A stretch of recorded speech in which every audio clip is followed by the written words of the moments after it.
Bismillahirrahmanirrahim. Assalamualaikum warahmatullahi wabarakatuh. Waalaikumsalam. Alhamdulillahirabbil alamin wassalatu wassalamu ala sayyidina Muhammadin wa ala alihi wa ashabihi ajmain, amma ba'd. Alhamdulillah, sekarang kita akan melanjutkan pembacaan kitab Risalah Adab Sulukil Murid. Kemarin di minggu yang lalu kita sudah membahas penyakit-penyakit hati. Yang kemarin sudah kita bahas, yaitu adalah sombong, al-kibru, dan ar-riya'u. Sekarang kita membahas penyakit hati yang terakhir, yaitu al-hasadu. Bismillahirrahmanirrahim. Qala al-musannifu rahimahullahu ta'ala wa nafa'ana bihi wa bi'ulumihi fid dharaini, amin. Wa ammal hasadu, adapun hasad. Jadi hasad, sebelum kita masuk ke pembahasan, jadi hasad nanti ini terbagi menjadi tiga. Para ulama ini membagi hasad menjadi tiga. Yang pertama adalah hasad yang madmum atau hasad yang tercela. Kemudian yang kedua adalah hasad yang mubah. Yang ketiga adalah hasad yang mahmud atau hasad yang terpuji atau hasad yang diperbolehkan. Jadi hasad yang madmum itu contohnya seperti misal teman kita memiliki nikmat atau mendapat nikmat, misal memiliki mobil atau apa gitu. Terus kita hasad, itu kita iri dengan nikmat tersebut dan juga kita ingin agar nikmat itu hilang dari saudara kita itu tadi. Itu namanya hasad yang madmum. Kemudian yang mubah dan yang mahmud, yang dipuji, itu namanya nanti adalah ghibthah. Ghibthah itu nanti contohnya seperti ya tadi, kalau misal saudara kita memiliki nikmat, mendapat nikmat seperti mobil tadi ya, tapi kita pengen juga nikmat seperti itu, tapi kita tidak menginginkan agar nikmat itu hilang dari saudara kita. Jadi itu namanya ghibthah.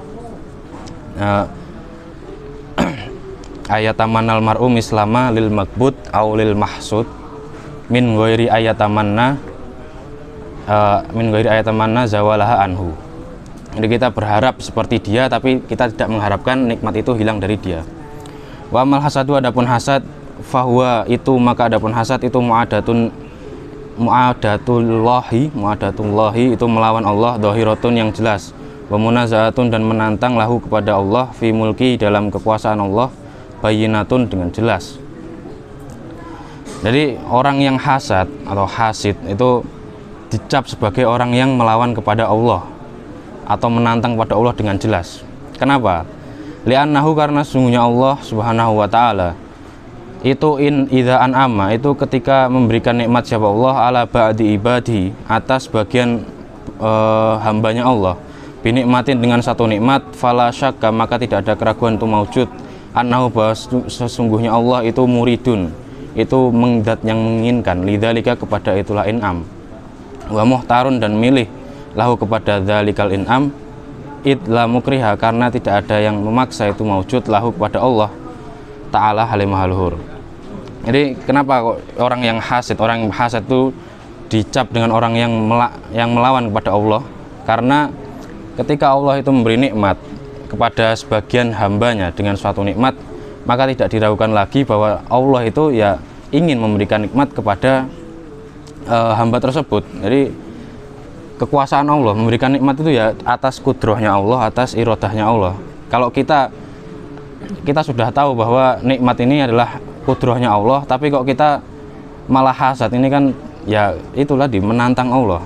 Jadi kita seperti mencampuri kepada kudrohnya Allah. Faida aroda, maka ketika menginginkan siapa al-abdu, hamba atau budak, hilafama, pada membedai sesuatu, aroda yang menginginkan siapa maulahu, tuannya abad, fakot asa'a, maka sungguh menjelekkan siapa abad, al-adaba pada adab, wastaujaba, dan menjadi wajib siapa abad, al-adba pada kerusakan.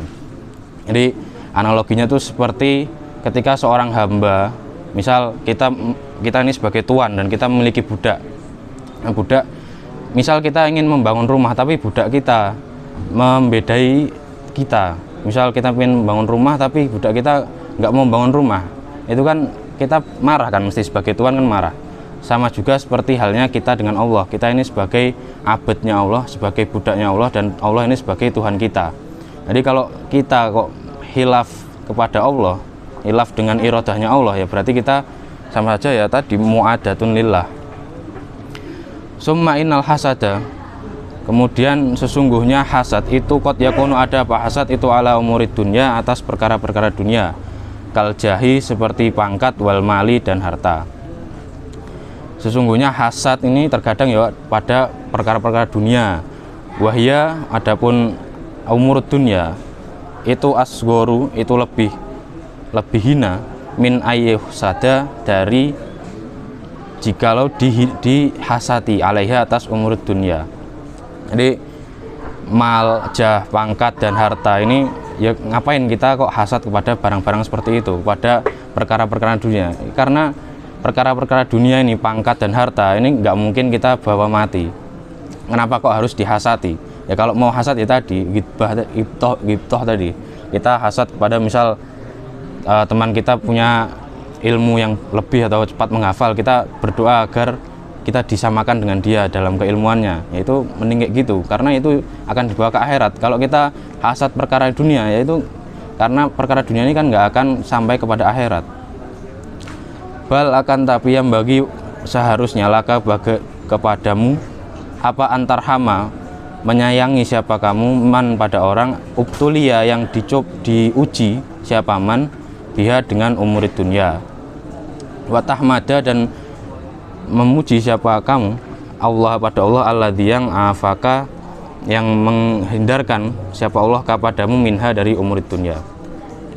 Jadi kita bagusnya malahan kita harus mengasihi kepada orang yang sedang diuji dengan dunia. Jadi kita kalau misal orang dikasih kekayaan, dikasih uang yang banyak, itu kan sama aja diuji. Bisa nggak orang itu menggunakan dunia itu dengan baik atau tidak? Dan kita juga harus bersyukur kalau kita sudah dihindarkan dari perkara seperti itu, karena kita juga nggak mungkin mampu apa enggak gitu kan, kalau misal dikasih seperti itu, dikasih harta, dikasih dunia, itu kan kita belum tentu mampu untuk menjalankannya. Waqat yakun, terkadang ada apa hasad itu ala umuril akhirah, atas perkara-perkara akhirah, seperti kal ilmi, seperti ilmi, wasolah dan kebagusan. Waqobihun dan jelek, dan waqobihun dan itu jelek, bil muridi dengan murid, ayah sudah adalah jikalau hasad siapa murid, man pada orang, wafako yang mencocoki siapa man, hu pada murid, ala toriki atas jalannya murid, wa awana dan menolong siapa murid, hu padanya man, ala amri atas perkara murid. Bal yang bagi seharusnya lahu pada murid, apa ayafroha, bangga atau bahagia siapa murid, bihi dengan nyaman. Jadi kalau kita sebagai murid atau orang yang ingin sampai kepada Allah, sama-sama kita ya buruk lah untuk hasad kepada orang-orang yang sama-sama ingin menuju Allah, sama-sama ingin taat kok malah hasad, malah dihasati gitu kan. Jadi kita harus bangga dengan orang-orang seperti itu, harus bahagia dengan orang yang sejalan dengan kita, harus bahagia, jangan malah dihasati. Li'annahu, karena sungguhnya murid itu soro menjadi apa murid, jadi itu aunan, tolong menolong, lahu pada man, wa jinsan dan menjadi satu jenis, yataqawa yang jadi kuat siapa murid, bihi dengan jins. Jadi karena kita tadi tidak hasad, kalau kita bahagia dengan orang-orang yang sama jalannya dengan orang yang ingin menuju Allah, ya nanti akan tolong menolong, akan menjadi kuat. Wal mukminu, adapun orang iman itu kasirun banyak, bi ahihi dengan saudara-saudara mukmin. Ya kalau tadi kalau bahagia dengan teman-temannya ya akan menjadi banyak, akan menjadi kuat, akan saling tolong menolong. Tapi kalau saling hasad, nanti ya akan terpecah belah, dan kalau sudah terpecah belah akan menjadi sedikit. Balakan tapi alladzi, adapun orang yang bagi seharusnya lil muridi, bagi seorang murid, apa ayuhibba, mencintai siapa murid, bibatinihi dengan batinnya murid, wa ijtahida dan bersungguh-sungguh siapa murid, bidzohirihi dengan dohirnya murid, fi jam'in nasi dalam semua makhluk manusia, ala toriqillahi atas jalannya Allah, wal istigholi dan sibuk bitaatihi dengan taat pada Allah. Jadi kita dengan batin kita itu mencintai orang muslim, dan dengan dohir kita saling tolong menolong dengan para muslim, dengan semua manusia. Tolong menolong dalam apa? Dalam taat kepada Allah, dalam amal soleh. Jadi jangan cuma dohirnya saja, dohirnya kita saling tolong menolong, tapi batinnya hasad, batinnya iri. Jadi harus sejalan, hati, batin dan dohirnya harus sejalan. Wala yubali, dan tidak peduli siapa murid, afadolu, apakah mengungguli siapa nas hu pada murid, amfadola, atau mengungguli siapa murid hum padanya nas. Jadi nggak usah diperdulikan. Kalau unggul-unggulan itu nggak usah diperdulikan. Kita yang unggul atau dia yang unggul nggak usah diperdulikan. Fa inna dzalika, karena sungguhnya fadl atau keunggulan tadi itu rizkun, rezeki minallah, dari Allah. Jadi karena semua itu tadi cuma rezeki dari Allah. Ya tadi Allah itu memberikan nikmat kepada orang-orang yang dikehendaki. Jadi nggak perlu unggul-unggulan, ya nggak perlu. Itu sudah kudrahnya Allah, pembagian Allah seperti itu, nggak perlu unggul-unggulan. Bahwa adapun Allah Subhanahu wa taala itu yahtasu, mengkhususkan siapa Allah, birahmatihi, dengan rahmatnya Allah, mayyasya, pada orang yang ia kehendaki.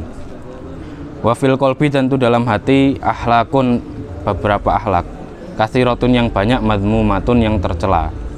Lam nadkur, tidak menyebutkan padanya akhlak, hirson, karena menginginkan, alal ijaz, atas meringkas. Jadi di dalam hati ini masih banyak lagi akhlak-akhlak yang tercela yang tidak disebutkan oleh musonif di sini.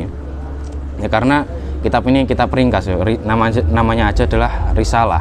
Risalah ini kan kitab kecil, kitab yang ringkas. Kitab ini kan diperuntukkan oleh salikin, orang yang ingin menuju pada Allah, tapi yang masih mubtadi, yang masih pemula. Nanti kalau misal kita sudah menghatamkan kitab ini, sudah bisa mengamalkan apa yang ada dalam kitab ini, ya kita lanjut ke mutawalat.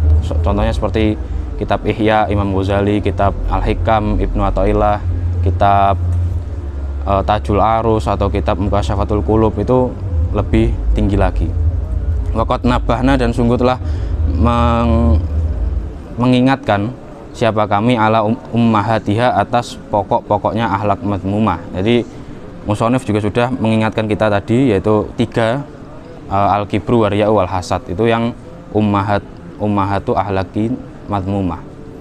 Wa umul jami'i, adapun pokoknya keseluruhannya akhlak madmumah, wa asluha, dan asalnya akhlak madmumah, wa maghrisuha, dan tempat tumbuhnya akhlak madmumah itu hubbud dunya, mencintai dunia. Fahubbuha, maka adapun mencintai dunia itu ra'su kulli khotiatin, pokok setiap kesalahan, kama, sebagaimana waroda yang akan datang apa ma. Jadi pokok kesalahan, pokok kesalahan ya tadi hubbud dunia, mencintai dunia. Kalau kita sudah cinta dunia, ya kita akan tertutup untuk sampai kepada Allah, akan sombong, akan hasad, akan iri, dan lain sebagainya. Wa idza salima, dan ketika selamat apa al-qalbu, hati, minhu, darinya hubbud dunya, faqad soluha, maka akan bagus apa qalbun, wa sofa, dan akan bening apa hati, wa tanawwara, dan akan bercahaya apa hati, wa toba, dan akan bagus apa hati, wa ta'ahala, dan menjadi ahli apa hati, liwaridatil anwar, kepada turunnya beberapa cahaya, wa soluha, dan patut apa hati, limuka syafatin bil asror, dengan terbukanya beberapa perkara yang samar. Jadi kalau hati kita sudah selamat dari dunia tadi, karena dunia ini kan penghalang kita untuk sampai kepada Allah, kalau kita sudah selamat, hati kita akan patut untuk menerima nur-nurnya Allah, dan akan bisa terbukakan oleh asror-asrornya Allah. Asror-asrornya Allah apa ya? Wallahu a'lam, hanya Allah yang tahu, dan orang-orang pilihannya saja. Imam Ghazali, Imam Ibnu Athaillah, itu sudah orang-orang yang ma'rifatullah, orang-orang yang sudah menerima kepada nurnya Allah. Ya, semoga kita semua bisa seperti beliau-beliau itu. Faslun ay hada faslun, wallahu ta'ala alam bisawab. Wassalamualaikum warahmatullahi wabarakatuh.